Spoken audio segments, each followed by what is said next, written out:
Hi there, everybody. Thank you very much for all skipping lunch. It's a pleasure to have you all here. I'm Larry Rye. I lead up the solution engineering team for Multiplay. I'm going to tell you a little bit about Multiplay, but most of the focus of this talk is going to be about games as a service, how you create them, operate them, monetize them, all of those sort of good things.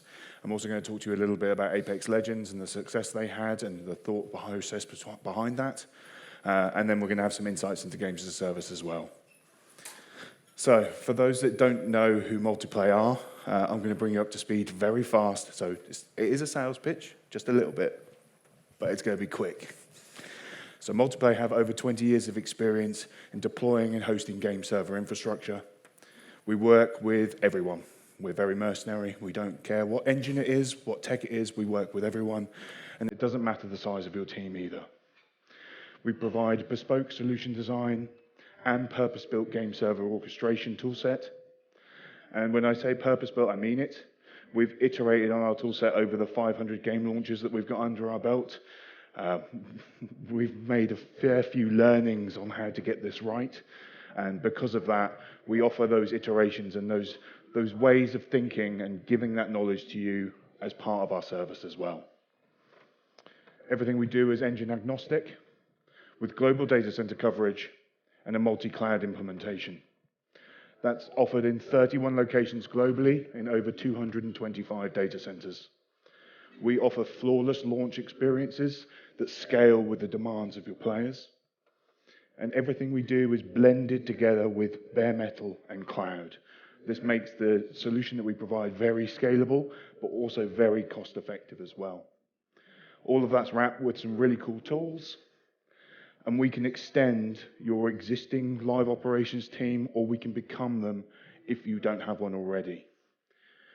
Basically, we're flexible. We work with basically custom design solutions that are unique to your individual game, underpinned by an orchestration toolset. I said it'd be quick. That's my sales pitch. I'm done. Let's move on to something a little different.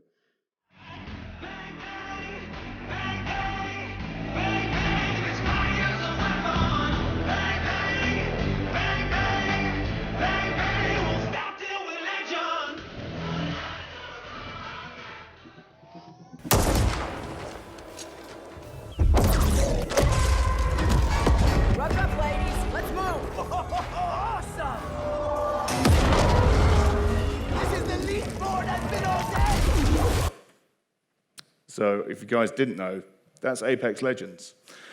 It's one of the fastest growing games out there right now. It's also a games as a service. So let me give you a quick recap about Respawn's latest title.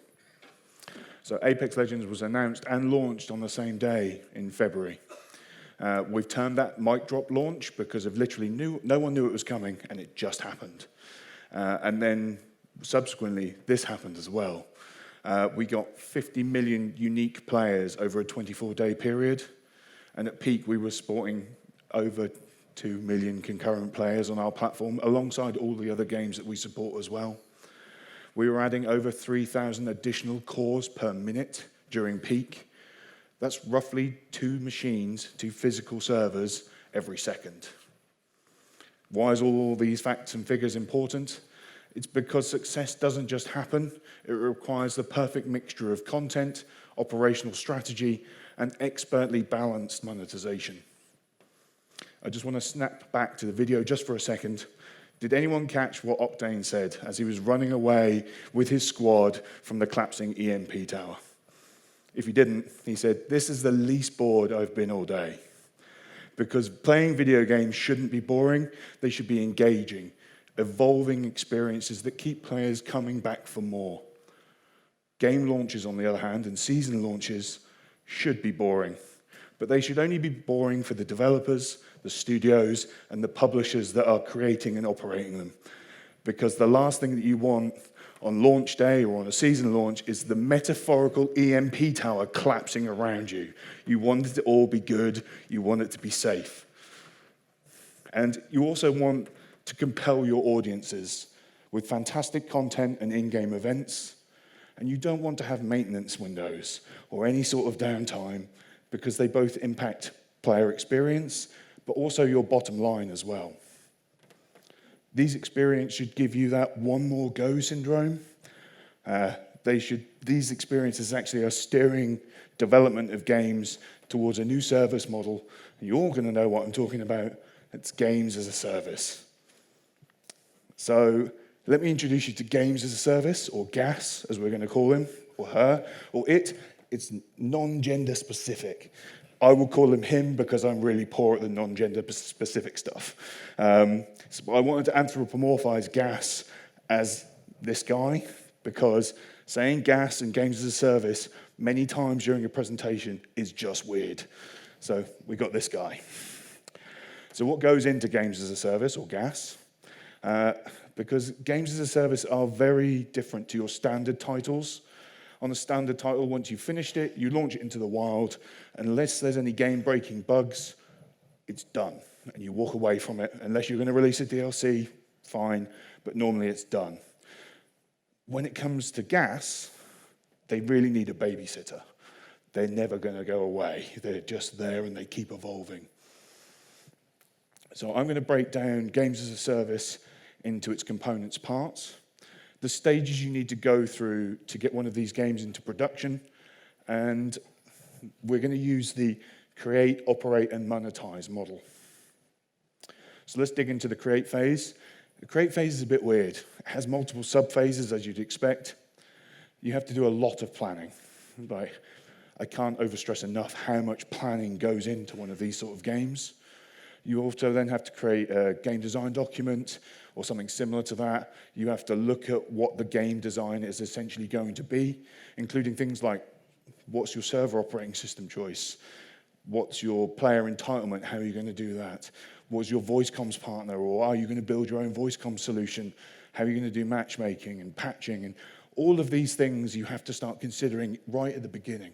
Because if you leave it to the end, that's when problems happen. And then you have to actually build like a vertical slice or a functional prototype as well. And depending upon which type of studio you are or which type of developer you are, you're probably going to have to secure some funding for this as well. So that's normally based on your vertical slice. There's many different things that will happen when it comes to doing this create phase. Then you also have to build the game, which is no small feat in itself. I've kind of made it a checkbox exercise here, but I know it's much, much more than that. And then you also have to consider backend services as well, because the backend services it's a platform. It's a thing that forms the whole experience that everything is underpinned by it. But then you've got something that underpins that as well, and that's infrastructure. And when I'm talking about infrastructure, I'm not just talking about the individual game servers that are going to run your title. I'm talking about all of the different component parts, including magic, because magic is definitely included in this service. But this is the whole platform. And actually, this whole create phase takes an inordinate amount of time, money, and creativity. And underneath all of those different pillars are the people that work on these titles as well. Now, GaaS, well, the games as a service, the create phase, it never stops. GaaS is always hungry. That's why he's got his knife and fork there. And the reason why he's hungry is because your players will always be hungry as well. Because as soon as you've released that first set of content, they're going to want more. So actually, as you move through the create phase, you have to plan the next set of content in parallel work streams and actually build out the content well before you start launching your core game. Because even as you launch and finish that milestone, you've still got to prepare for season 1. And then the event that might happen during season 1 and season 2 as well. There's no point in turning off the create phase, because if you do, you won't be able to keep pace with other games as a service out there that are pushing out content rapidly, and in some places hurting their creators at that time as well. And basically, you have to make new and engaging content for the lifespan of your GaaS. So as we move into the next phase, your GaaS is about to become a real unwieldy beast, because it craves attention, and it's about to become even more needy as well. That next phase is operate. So when it comes to operate, it's really more at this stage preparing to operate, because we haven't launched yet. We're just thinking about what we need to do in order to operate it at scale when we do launch. So just as the create phase never ends, obviously when you go into an operational phase, or an operate phase, that never stops either. Hopefully my animation will work, or you're just going to get a big face on the screen in a second. Oh, there we go. So how are you going to give your GaaS all of the attention it craves? You're about to release a living, evolving experience into the world, and your resources are most likely still focused on the create phase. You have to look how you're going to keep that creation alive as well. Because GaaS requires around-the-clock attention. We've spoken about content, but now what about that operational side? Your GaaS is going to need an operations team as well. So it takes more than a couple of people to support games as a service. It takes a squad. Shameless plug for Apex there again. It's not a tremendous amount of compute only that drives a games as a service. It's the people that work tirelessly to support it as well. Just to give you a bit of context on our side of things, for Apex Legends, the multiplayer team that supports it comes in many forms. We have account managers and all these other people down to SREs as well. And these teams are very important cogs in a much larger machine. And during Apex's launch phase and operate phase, the most important team is our live operations team. For Multiplay, our live ops team is a 24/7 operation, runs in 3 different countries. It's a follow-the-sun type model. And this allows us to provide rapid response to game critical services in all time zones. And this is how we keep the Apex Legends GaaS happy. We're constantly monitoring respawn systems and scaling game servers to meet its players' demands, but also to provide the best experience to those players as well. Another tiny sales pitch, but what I'm actually getting to here is your live operations team ready to do something like this? Do you even have one yet? Because if you're going to build your own team, you're going to need to recruit some steadfast industry veterans when it comes to live ops, because they're going to need to rapidly resolve issues when they do occur, but also scale capacity dynamically without any downtime, especially if you want to provide that really premium player experience. Because there's one thing that does happen. If your games as a service, or like GaaS here, it's got a little bit sick, GaaS gets upset really quickly because all of your players get upset really quickly when they can't play. Because normally what happens with a games as a service platform, if any part of that platform goes down, you're not just affecting one region normally, you're affecting the entirety of your player base.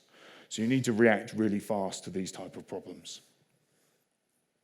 When you go beyond support, the operate phase also takes on a multitude of other tasks that you have to cope with when it comes to not only player demand, but all the other things you have to think of that will happen before, during, and after an operate phase. Now, this might scare some people, it's going to scare GaaS. But during the operate phase, well before launch, you need to consider the following topics. I could read out all of these, but it would waste too much time, so I'm just going to wait for the animation to finish. There's a whole lot of stuff that you need to understand and figure out, and this is not an exhaustive list. This is just the ones I could think of off the top of my head. You've got to be ready for all of these things. Like I said, it's made the GaaS thing dizzy and confused. Like, how am I going to deal with all of these things? The next thing you've got to consider at launch is actually you need to feed your create and monetize phases. And for that, I'm talking about telemetry and analytics. Without insight into your players, you can lose out on potential or any potential that your title has. So even with a platform like Multiplay, it takes a lot of planning to get all of these things right. Game and session launches take an incredible amount of planning. For an unannounced title, or any title for that matter, when you're planning it and pushing it into the world, there's still many unknown unknowns. You have to estimate how many players you're going to attract with an unlaunched title. You have to then figure out how much capacity you need for an indeterminate amount of players. And then there's all that capacity in the right places as well, geographically. Have you put the right servers in the right areas to support a player base that's yet unknown? These questions are really difficult to answer for any size team. You'll want to work with a partner that can help provide these services for you, or you're going to want to build your own teams out and secure your own data center space, co-location, whatever it might be, to build out this platform well before launch occurs. So pre-launch, the operate phase is going to scale up. It's going to scale up slowly at first, and then it's eventually going to become a 24/7 business on its own. I mean, this scaling happens during development, up to pre-production, up to alpha, beta, and then through to launch. It just becomes, again, like this unwieldy beast that needs to be contained. So now we have two phases running. We've got the create phase, which is probably going to be running 24/7 as well across distributed teams. And then you have an operate phase that's running 24/7 across distributed teams as well. You're going to have to start thinking about how you're going to monetize this and keep the lights on effectively. So GaaS is growing up. The little guy's sleeping now. You've not launched yet, but GaaS has got some big dreams. He's got some big dollar dreams because he wants people's money so that he can stay alive. Because if he doesn't have the money to back him, then he can't operate.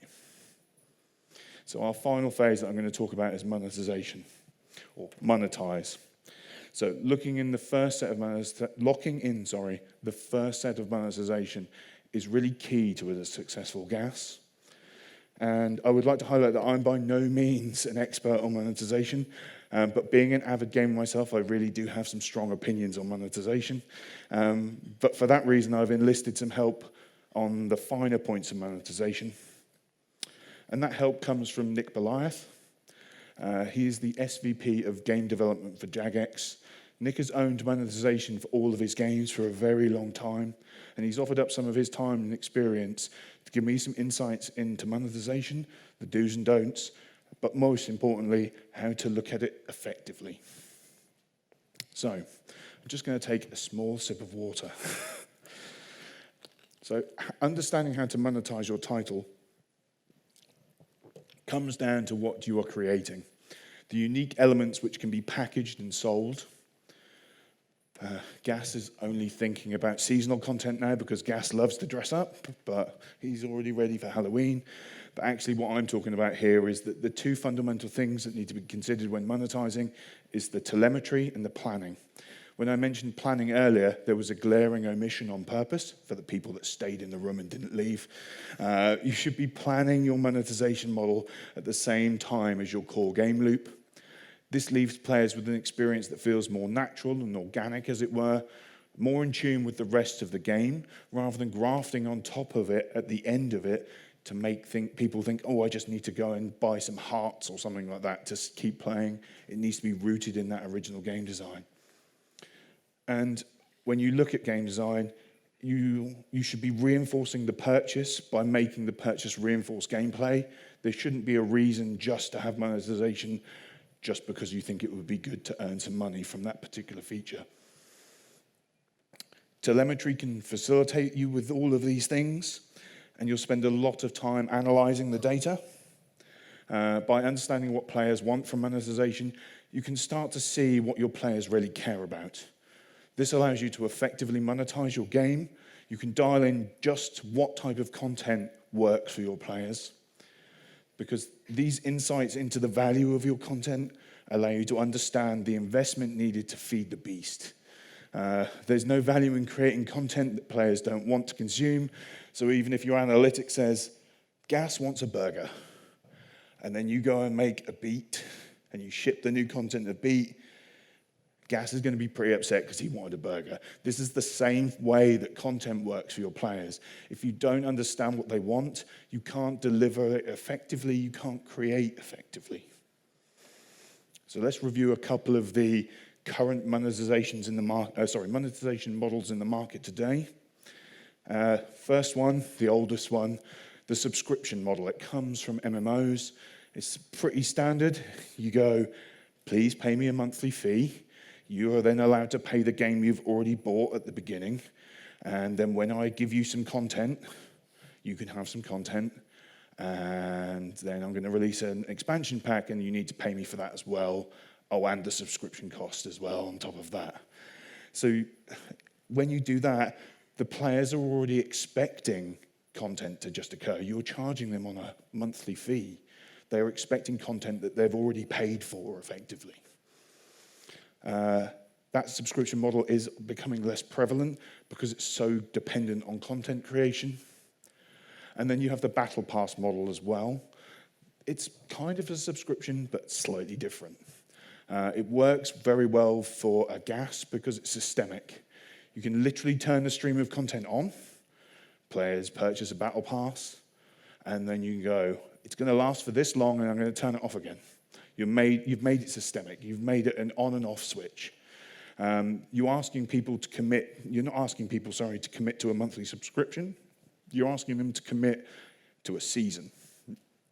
And even if they don't buy the season pass, they can still play the base game without that subscription charge that they would have had in the other model. It's far more flexible for a player from a player perspective. And when you look at these two models, like I mentioned, like this one's systemic and that one's content-based and requires a constant flow, it's highlighting something pretty important. The subscription model is based on a very high investment with a relatively low return because of you're already getting people to pay a subscription model. You're not charging for it as it occurs. Whereas when you look at the systemic, the battle pass version, it's a lower investment with a higher return because you're building content, you're targeting it, and it's based on the data from your telemetry and your analytics. They actually target the content people want to buy. Then you have people more likely to go ahead and purchase a battle pass. It's all about analytics for this piece and telemetry.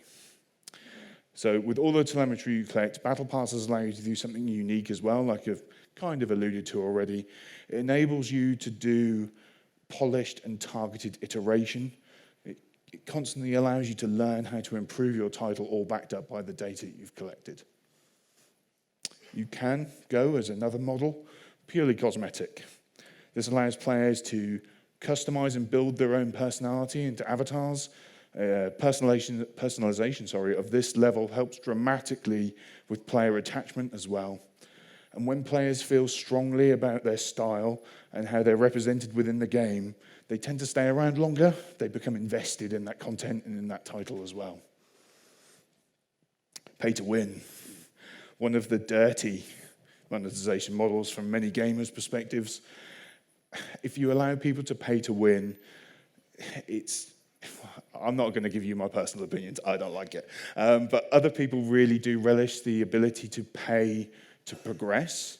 So it's a really fine balance when it comes to pay-to-win monetization. You are at the possibility of alienating a large portion of your player base by allowing them to do something that's a bit iffy, and I'm coming on to that in a sec. But pay-to-win, from what Nick's told me, is usually the result of bad game design. So that's what Nick said, not me. The pay-to-win model is essentially allowing players to skip content. This leads to poor behavior as well. You're incentivizing people to buy away the learning required to actually play your game. In cooperative games, this introduces the noob at the finish line. So you've got this person that's gone, skip content. Hey guys, I'm here, let's play. Why you stood in the fire? Get out of the fire, man, get out of the fire, man. Oh, he's killed us all. I'm sad now, we have to try again. This is the noob at the finish line. They have literally bought away the need to learn, and they've just gone, I win now, skip line. It's a poor way to do monetization. It means you're impacting the player experience of other people as well, which can then, again, alienate your player base. So you can change the equation when it comes to pay to win. You can still enable people that are willing to go faster, a method to do so. And this comes in the form of buying time. With buying time, you aren't skipping the fundamentals or the learnings required to actually play the game. You're just allowing players to do so at an accelerated rate. This can come in the form of XP boosters or faster crafting. I don't know, maybe it's buffs to increase drop chances. It's not selling the best items on a store or going, skip raid content, get skin by now. It's not about that. It's about making sure that people can actually effectively, and also, without finishing my point, it allows you to monetize based on demographic. basing your monetization on demographics is really important. When you look at the scenario of children and teenagers that play games, there's a very unique way of looking at it. They have a lot of time on their hands to go and do these sort of things, but they don't have a lot of money, normally. Then when you look at adults have a very much smaller amount of time to play games, but the people that are adults that play games are all still children at heart. They're all that, I want to win, I want to participate, I want to be within the pack of people that are playing this title. So actually what you're doing is you're enabling them to buy boosters so they can participate, because adults have more money to do so. One really important thing is that monetization should never feel like a requirement to participate. It should always be optional. Your core of your game should be playable without monetization. And going back to that rooted in game design, it should make people feel like they want to buy things to enable your title, but also to enable their own success during that time they get to spend with your game. So we've got some monetization options. It's probably not, again, an exhaustive list, but this doesn't prevent you from blending those different models together in quite a nice way. But understanding the blend is the complicated part, and this is where the good planning and good telemetry and good data all reinforces that decision, and that's just how it will work on your particular title as well, because every game is different, every game is unique. Yes, they share core game loops and things like that, but when it comes to the people that play your games, they're playing them for a unique reason as well. They enjoy them, so help the monetization to help them enjoy it as well. The irony of a living game is that the monetize phase also runs 24/7. So now we have 3 phases that are all running 24/7, create, operate, and monetize, all vying for your attention and your resources. GaaS is ready. And with all 3 phases churning away, all the preparation and planning has paid off. Everything is set for launch. Launch. But from now on, the thing that you've got to remember is GaaS never sleeps anymore. Your living, constantly evolving, compelling and engaging GaaS is out in the wild, and GaaS is ready to play. I think the most important thing that I can say here is it's a lot of content in a very short amount of time to go over. I want you all to know that you don't have to do this alone. There are many partners out there to support you every phase. And actually, with Multiplay being part of the Unity Technologies family, there are services at each of these phases, create, operate, and monetize, which we can provide. We can augment, extend, or become teams that you need to guarantee success. And basically, would you like to know more? I hope that you've enjoyed this talk. I know that it's very fast and it's quite high level, but if there is anyone that would like to come and have a chat with me afterwards, or one of the other team here as well, I have a couple of my colleagues in the audience, one that I don't have a headshot for yet, but I'll introduce you if you'd like. Basically, they've had enough screen time already, I'm getting rid of them. Right, thank you everyone.